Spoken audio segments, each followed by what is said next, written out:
There's a separate court case happening specifically surrounding Trump refusing to listen to very clear instructions that tell him not to reveal certain kinds of information or to give certain documents back.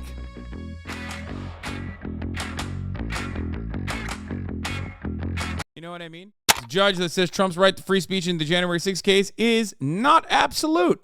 Revealing new details from the first hearing in the January 6th case against Donald Trump. This is the first time we have heard from federal judge Tanya Chutkan, and she has said some really interesting things, telling Trump's lawyers that the administration of justice comes first and that he may not be able to say everything that he wants to in political speeches. CNN's Caitlin Polans outside the court for us once again. More and more details, Caitlin. If you can, bring us all up to speed once again on what we have heard and from Judge Chutkan, what she's laid down so far.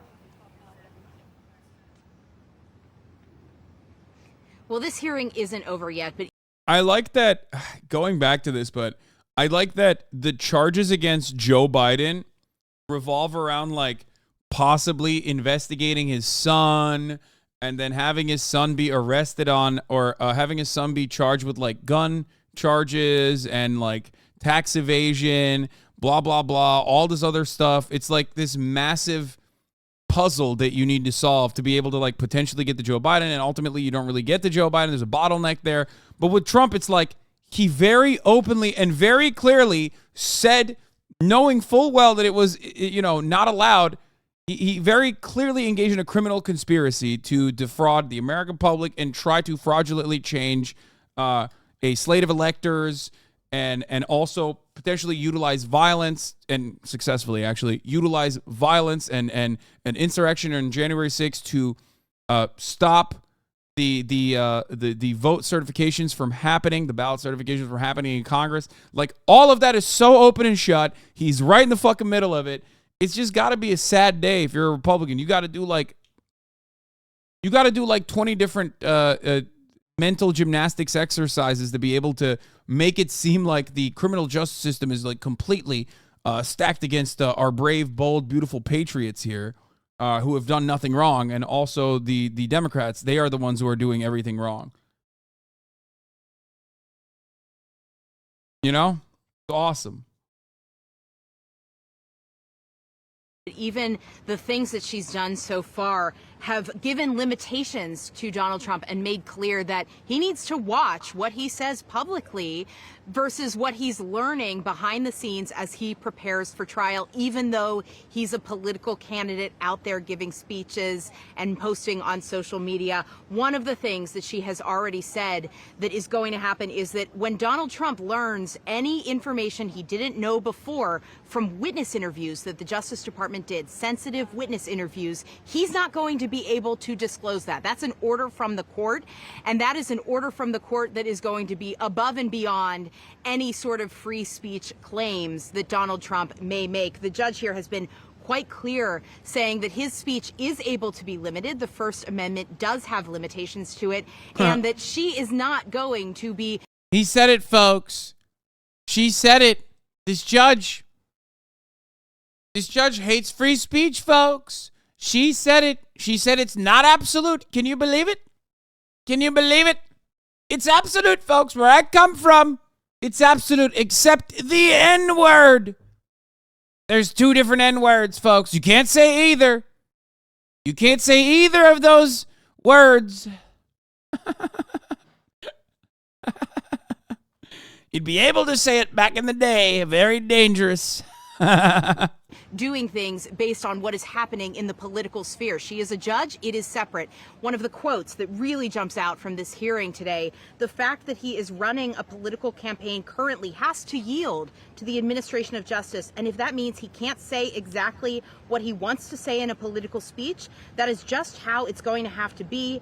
And then also she says, I cannot and I will not factor into my decision what effect it will have on a political campaign for either side. And so there are still many arguments being made here, and they're talking about how Trump will be able to disclose or not disclose, largely not disclose, information he's learning as he's getting evidence, and his lawyers are getting evidence in this case. And they... Good luck. Can you imagine issuing a gag order on a man who is ungaggable, okay? He is the throat goat, okay? He has no gag reflex. You cannot stop this man. You will never be able to get this man to not reveal any kind of evidence, any kind of new evidence that is brought up in the case that his lawyers hear, unless you get his lawyers to not show the evidence to Donald Trump, okay?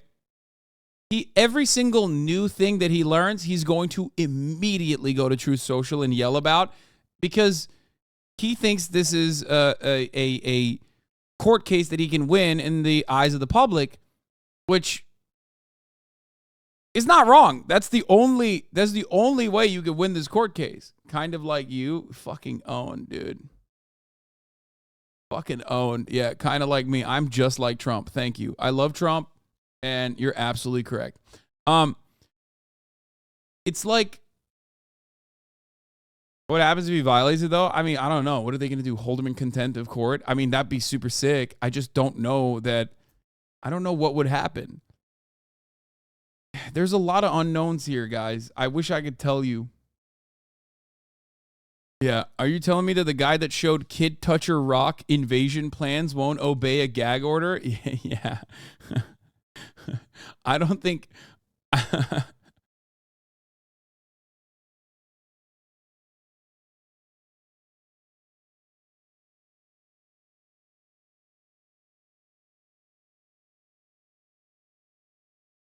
Yeah, the irony is that there's a separate court case happening specifically surrounding Trump refusing to listen to very clear instructions that tell him not to reveal certain kinds of information or to give certain documents back. Kid Toucher Rock, Kid Diddler Rock, that's his middle name. What do you mean? Kid Rock, Kid Diddler Rock, KDR.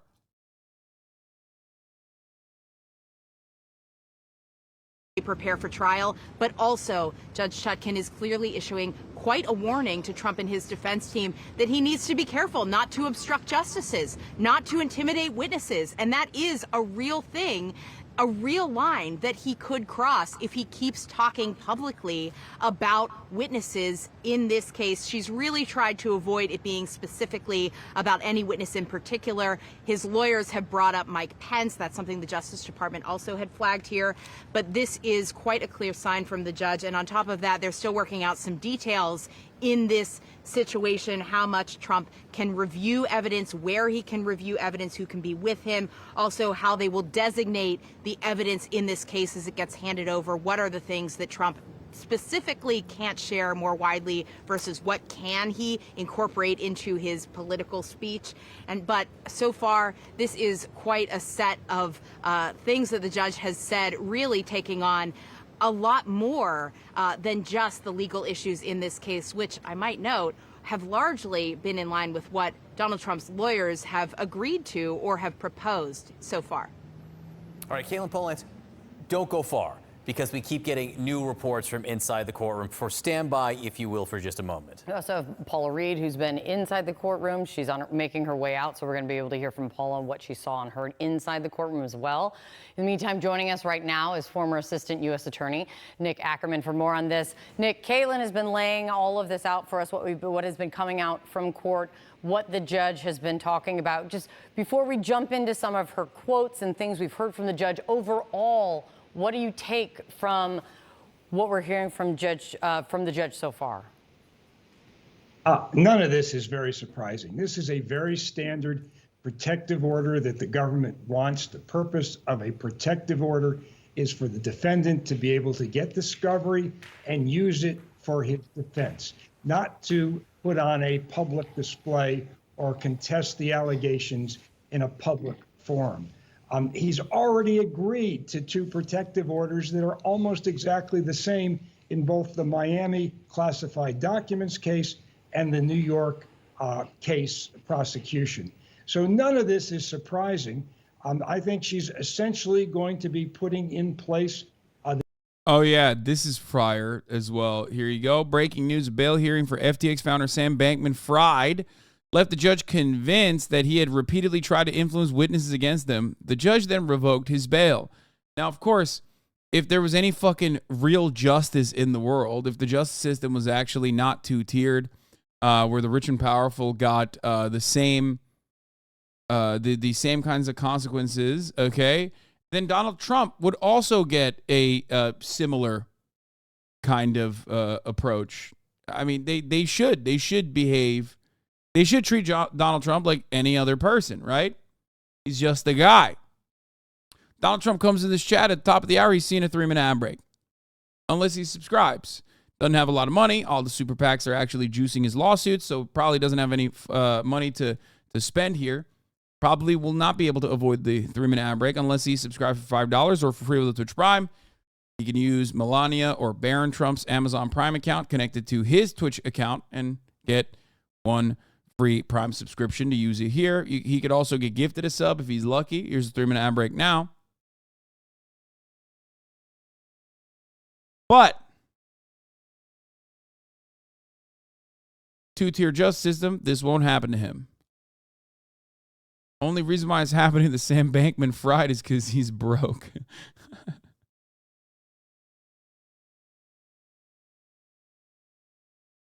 New Jarvis video, YouTube pranks got worse. Yeah, we'll watch it.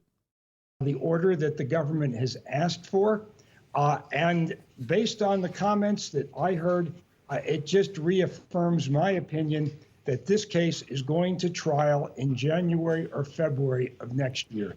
This judge is not taking any blowback from this defendant. They've tried over the last couple of days. If you look at the filings that have been made, they've tried everything to delay this as much as possible, put this over till next week, try not to make it very important in a matter that's pretty perfunctory. So I think the judge has seen through their delay tactics, and she's not going to take any of it. And I think this is a clear message to Donald Trump that he is going to be in the dock in January or February, and a jury is going to be listening to the evidence. The actual legal rulings she could issue here may be narrow today. Mm-hmm. What she said overall may have a greater impact and may be more expansive, Nick. I'm going to paraphrase here. One of the things she did say is that being a presidential candidate is really no different than any other job. She's going to treat running for president like she would treat any job, which is to say that, you know, the Iowa caucuses don't mean anything more to me than a business appointment that a defendant might have. So don't expect the implication there is don't expect the Iowa caucuses in and of themselves to delay a trial date. She also said the fact that he's running a political campaign currently has to yield to the administration of justice. And if that means he can't say exactly what he wants to say in a political speech, that's just how it's going to be. She's making clear that the politics here won't really impact her legal decisions. I think that's absolutely correct. I mean, what she is basically saying is today, I mean, as you said before, it's going to be a narrow ruling. She's going to put into place the protective order. Trump is going to get all of the discovery immediately, discovery well beyond what he would be entitled to normally, including witness statements that by law don't even have to be turned over until after a witness testifies. I never did this before in all my years as a prosecutor, never gave out this kind of information this far in advance. She's also signaled that on the 28th of August, when they discuss the trial date, this is going to go ahead quickly. Like I said before, it's going to be January or February. This case is going to move along. She's taken control, and it's so obvious. If you look at the docket sheet, she was responding on. Okay, this is boring. God damn it. To the race. I hate how boring CNN's like regular old normal coverage of the issue is. You know what I mean? It's just like, I'm sorry. I'm afraid to report that once again, the libs, they're not doing a good job. They're not doing a good job at all. They're just fucking straight doo-doo. They're straight boring. Oh my Lord. Okay. GOP presidential hopefuls make campaign stops at Iowa State Fair. Don't you love it? Don't you love it, folks?